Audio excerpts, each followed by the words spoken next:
The students, the college, nasa Corridor Music Group, E-Troops.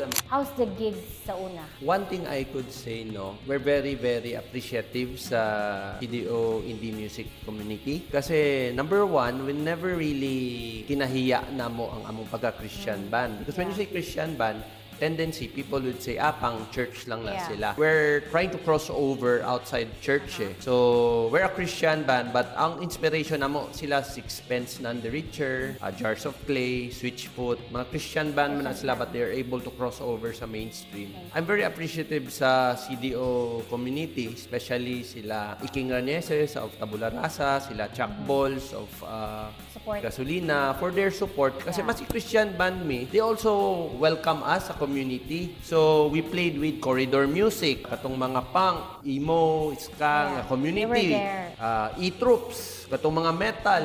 Sometimes mag-play me dito you think metal music and then Christian music, try to think, but the bands really welcome us with open arms. That's why we're really very appreciative sa scene kasi sa CDO, I don't know now if gamay gyapon ni nga community or nakabulag-bulag na ni nga community. I don't know kasi since Manila based na ko, di na kayo familiar with what's happening in the CDO music scene. But before, I see na the students, the college, nasa Corridor Music Group, E-Troops, katong medyo mga graduate na nga mga, kumbaga tito-tito na, sila Chuck Ball, sila Iking. Punch Bowl. Yeah, Punch Bowl. So, katong mga venues diri sa Cagayan, those are also the venues that we played.